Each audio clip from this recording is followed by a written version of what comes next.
بسم اللہ الرحمن الرحیم اللہم صلی علی محمد و آل محمد۔ کیا محرم اسلامی سال کا پہلا مہینہ ہے بھی یا نہیں؟ بس سب سے پہلے ہم ڈسکس کرتے ہیں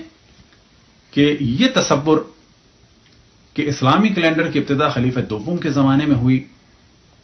یہ نظریہ سوائے توہین رسالت کے کچھ بھی نہیں،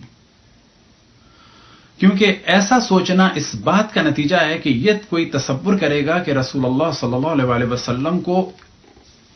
اسلامی کیلنڈر کی کوئی بھی فکر نہیں تھی اور دنیا سے چلے گئے، جبکہ اس زمانے میں جاپان کا کیلنڈر، چائنا کا کیلنڈر، حتیٰ جنوبی امریکہ کا مایا کیلنڈر،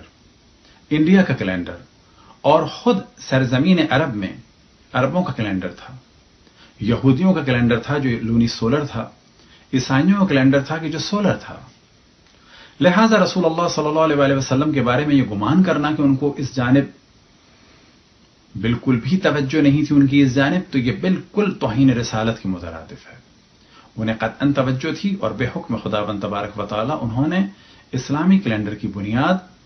چاند پر رکھی، یعنی قمری کیلنڈر کو قرار دیا اور اس کا پہلا مہینہ اپنی ہجرت کو قرار دیا۔ آپ کی ہجرت پہلی ربیع الاول کو ہوئی مکے سے مدینے کی جانب، 8 کو آپ قبا پہنچے اور 12 کو آپ مدینہ پہنچے۔ لہذا اسلامی سال کا پہلا مہینہ ربیع الاول ہے، نہ کہ ماہ محرم۔ اب یہاں پر سوال کیا جا سکتا ہے کہ یہ ماہ محرم کیسے اسلامی سال کا پہلا مہینہ ہو گیا؟ تو جواب یہ ہے کہ رسول اللہ صلی اللہ علیہ وسلم کی نبوت سے پہلے، اعلان نبوت سے پہلے، یا یہ کہا جائے کہ مدینے آنے سے پہلے تک ماہ محرم عربوں کا پہلا مہینہ تھا، لیکن رسول اللہ صلی اللہ علیہ وسلم نے ربیع الاول کو پہلا مہینہ قرار دیا۔ اور یہ والا موضوع تاریخ کی مختلف کتابوں میں معاہدوں کی صورت میں اور لیٹرز کی صورت میں موجود ہے، کہ جن میں سے ایک کا ہم حوالہ دیں کہ جب رسول اللہ صلی اللہ علیہ وسلم نے معاہدہ کیا نجران کے عیسائیوں سے، اور جسے مولا امیر المؤمنین علیہ الصلوۃ والسلام نے لکھا، تو اس میں جو تاریخ بیان ہوئی اس کی ابتدا ہجرت ہی سے تھی اور اسے بعد الہجرہ کہا گیا۔ شروع میں ہجرت کے بعد مہینوں کو بیان کیا جاتا تھا، پہلا مہینہ، دوسرا مہینہ، 10واں مہینہ، 15واں مہینہ، 20واں مہینہ، اور بعد میں سالوں کا حساب ہونے لگا۔ خلیفہ دوم نے اپنے دور میں نئے اسلامی کیلنڈر کا آغاز نہیں کیا، بلکہ رسول اللہ صلی اللہ علیہ وسلم نے جس مہینے کو پہلا مہینہ قرار دیا تھا، اس پہلے مہینے کو ہٹا کر زمانے جاہلیت میں جو پہلا عربوں کا مہینہ تھا محرم، اسے قرار دیا۔ یہ موضوع اگر ہم ڈسکس کریں تو ممکن ہے کہ فتنے کا سبب ہو، لیکن اس موضوع کو آپ جا کے سرچ کر سکتے ہیں اور سلفی اور وہابی اور دیوبندی حضرات سے سوال کر سکتے ہیں، اور ایک ان کے عالم نے تو کھل کے اس چیز کا اقرار کیا کہ جن کا نام ہے شیخ محمد بن صالح عثیمین،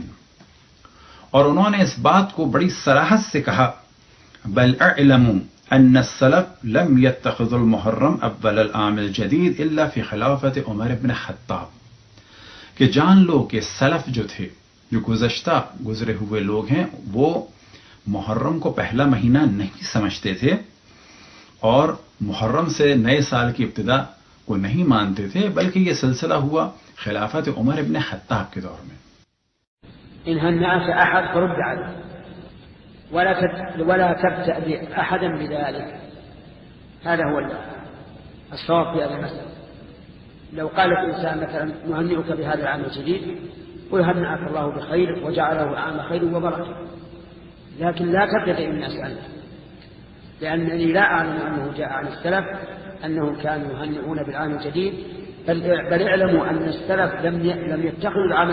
لم يتخذوا المحرم أول العام الجديد إلا في خلافة عمر بن الخطاب رضي الله عنه۔ نعم۔ اسکرین پر آپ اس ویب سائٹ کو دیکھ سکتے ہیں کہ جس کا نام ہے اہلحدیث.com، اور اس کا لنک بھی آپ کے سامنے ہے، اور یہی والا موضوع آپ کو مکتبۃ الشاملہ میں بھی مل جائے گا، کہ جہاں پر جب ان سے سوال ہوا تو انہوں نے یہی جواب دیا، اور یہی والا موضوع آپ کو اسلام QA میں بھی مل جائے گا، اور یہ ساری وہ ویب سائٹ ہیں کہ جو سعودی عرب کی وہابی اور سلفی ویب سائٹ ہیں، اور آپ خود بھی جا کے پوچھ سکتے ہیں، سرچ بھی کر سکتے ہیں. آپ ہماری بات کا بے شک یقین نہ کریں اور سلفی اور وہابی اور دیوبندی علماء سے جا کے پوچھیں کہ کیا یہ موضوع صحیح ہے یا نہیں ہے. اور اگر یہ ہم بیان کر رہے ہیں تو کم سے کم یہ شیخ عثیمین کی رائے ہے یا نہیں ہے. برحمتک یا ارحم الراحمین وصلی اللہ علی محمد وآلہ